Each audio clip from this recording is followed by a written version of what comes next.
ಕಲಬುರಗಿಯಲ್ಲಿ ವಿಶ್ವಗುರು ಬಸವಣ್ಣವರ 893ನೇ ಜಯಂತಿಯನ್ನು ಅದ್ಧೂರಿಯಾಗಿ ಆಚರಿಸಲಾಯಿತು.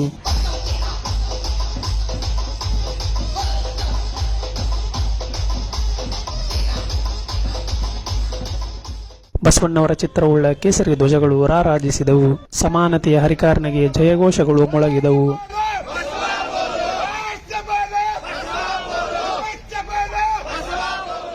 ಅಂಗದ ಮೇಲೆ ಲಿಂಗವ ಕೊಟ್ಟ ಅಪ್ಪ ಬಸವಣ್ಣ ಹಾಡು ಅನುರಣಿಸಿತು.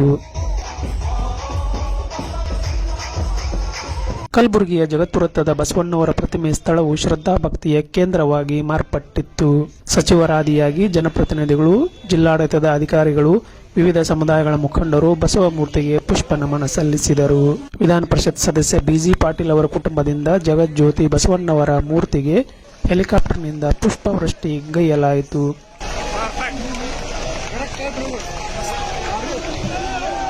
ಬಸವ ಜಯಂತಿ ಅಂಗವಾಗಿ ಕಲಬುರಗಿಯ ವಿವಿಧೆಡೆ ಅನ್ನದಾಸೋಹ ಏರ್ಪಡಿಸಲಾಗಿತ್ತು. ಗೋಧಿ ಹುಗ್ಗಿ, ತರಕಾರಿ ಪುಲಾವ್, ಶಾವಿಗೆ ಪಾಯಸ, ರೈಸ್ ಸಾಂಬಾರ್, ಮಸಾಲೆ ರೈಸ್ ಉಣಬಡಿಸಲಾಯಿತು.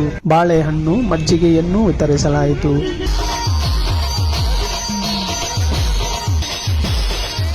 ಜಯಂತಿ ಉತ್ಸವದ ಅಂಗವಾಗಿ ಸಾಂಸ್ಕೃತಿಕ ನಾಯಕ ಬಸವಣ್ಣವರ ಪ್ರತಿಮೆಗಳ ಮೆರವಣಿಗೆ ಅದ್ದೂರಿಯಾಗಿ ನಡೆಯಿತು.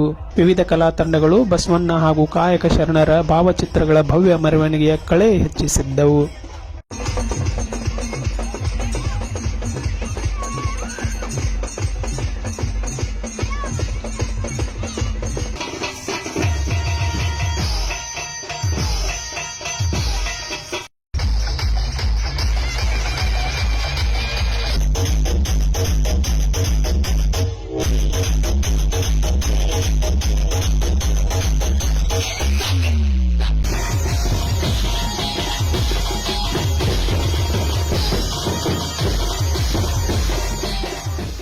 ಬಸವ ಮಿತ್ರ ಮಂಡಳಿಯಿಂದ ನಡೆದ ಬಸವ ಮೂರ್ತಿ ಮೆರವಣಿಗೆಯಲ್ಲಿ ಯುವಜನರು ಡಿಜೆಯಲ್ಲಿ ಮೊಳಗಿದ ಹಾಡುಗಳಿಗೆ ಕುಣಿದು ಕುಪ್ಪಳಿಸಿದರು.